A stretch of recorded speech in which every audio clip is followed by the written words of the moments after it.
So in my world, there are 4 things that I'm always looking to improve. Smoked food in general, pasta, chicken wings, and pizza. And when it comes to pizza, there's terrible pizza, there's good pizza, and there's really good pizza.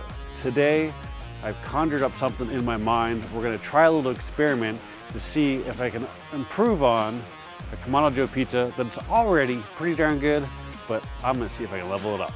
So the first thing we need to do is we need to get a baseline. Now let me show you my traditional way of cooking pizza on a Kamado Joe. I've got my divide and conquering, the grates on the top level. Then I've got the diffuser plates. Then I've got some rocks. They're about this high. Gives me a 2.5 inch gap between the deflector plates and my pizza stone. And I'm running about 475.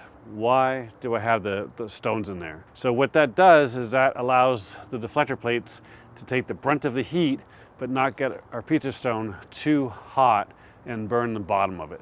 Now, if you don't have that ability, you could just wipe down the pizza stone with a damp cloth before you put your pizza on. But I've been using this method for years and it's worked out flawlessly. Now, we're only cooking about 475, 500 tops. That is my temperature for like a traditional style pizza, right? Traditional thickness. If you're gonna do Neapolitan style pizza or something like that, you're definitely gonna go up, 700, 800, 900 degrees, no problem. For this type of pizza, I don't cook it that hot. And because of this new idea I have, I can't go past 500 anyhow. And I'll tell you why in a second here. But in here, I've got some homemade dough. I've got 2 dough balls. There's my spatula. But as you can see, we've got 2 dough balls. These have been double fermented. Made them myself, 500 grams a piece. I will have a pizza making video coming up soon. Really just top 10 things I learned about making pizza. Spent a lot of time doing research on it, and a lot of things I didn't quite understand, and there wasn't easy answers out there. So if that interests you, subscribe and it'll come out soon. So what we're gonna do here is I've got some extra flour. I'm just gonna get this here, drop it upside down on my flour. Put this out of the way. And this really is a video about making pizza.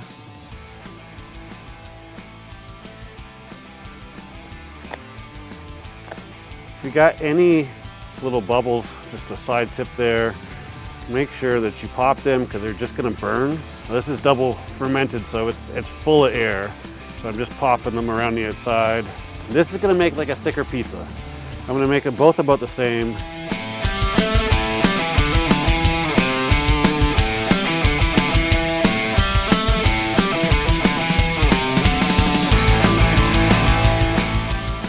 Super simple pepperoni pizza. Now we're sitting at 475. This is gonna take about 8 minutes. 4 minutes in, let's have a quick look and give it a rotate. It's actually cooking pretty darn evenly. Just got a little bit of a lighter spot on this one side, but other than that, it's cooking pretty evenly. Let that go another 4 or 5 minutes. It's been exactly 8.5 minutes. Let's have a look. Perfect. Good looking pie. Nice crust. So what we're gonna do now is we're gonna let this rest just for a couple minutes. So one of the things here is we've got it on a cooling rack, right? I like to let the air circulate around it, give it a couple minutes to cool off. Now, what's the different method here?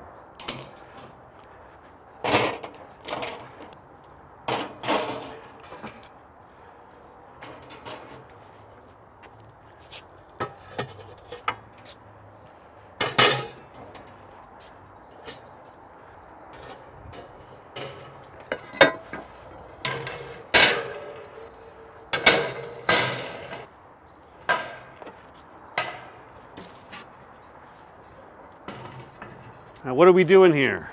I've put in just the circle bottom base of the slow roller, put it in the divide and conquer rack, and we've set up the same thing, but look at how much higher we are now. The other thing that I'm wondering if it's going to happen, the way the slow roller works is we come up and it hits that top plate and the air starts to circulate around. In this case, we're going to come up, we're going to hit the bottom heat deflectors, and I'm hoping we're going to get the same type of effect. Now, the maximum temp on the slow roller is 500. It's one of the reasons why we're also keeping it under 500 degrees. So we're going to let that settle back in, and I'm going to try my pizza while we're waiting.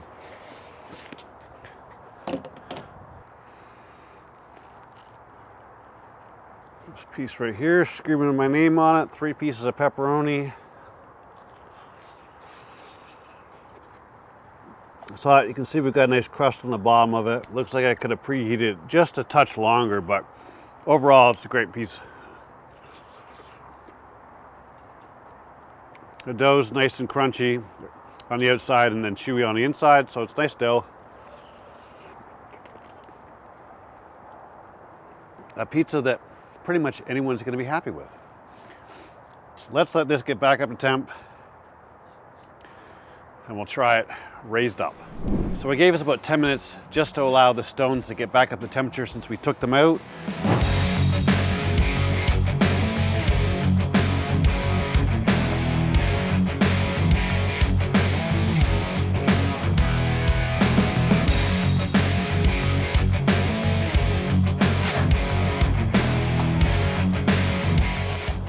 See how long that takes to cook.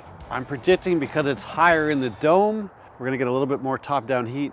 I think it's gonna cook a little quicker, but we'll find out. It's been 4 minutes. Let's have a look.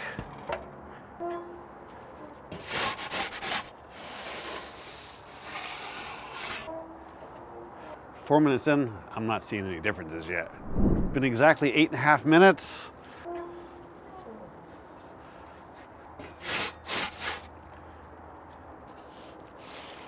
So, it didn't really, it might have cooked a little bit quicker.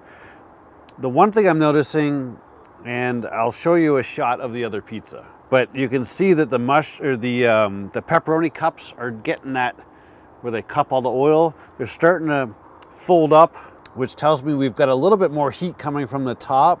Is it gonna be dramatically different? Oh, I'll tell you what, our crust is actually a lot more cooked. Let's let it cool off for 5 minutes and we'll see what happens. So I had to go get my other pizza before I tried this one. I am definitely noticing some differences. Are they major? No, but like look at the color. You can see that overall this pizza is a fair amount lighter. We started to get a little bit of this leopard skin color that you would get from a normal wood-fired oven. I could have probably pushed this a little longer. I pulled this off at 8.5 minutes, so I want to keep them equal. But look, all the pepperoni pieces here are flat. Here, I'd say pretty much every one of them is curled up. That tells us we're getting some more top-down heat. The one thing I noticed right away is this was a lot more crispier, and if we look at our color, like look at the color on that one. Whoops. That's not what I really wanted to do. But I could tell right away that this was actually cooked more as soon as I tried to pick it up. So I think we're onto something. Is it gonna be a massive difference? I don't know. Definitely more crunch when I'm cutting this one. Yeah. And I mean, you could say the difference is the stone, but the stone, even if I preheat the stone more, it's not going to get that pepperoni curl of the cup. I don't know who cut that pizza.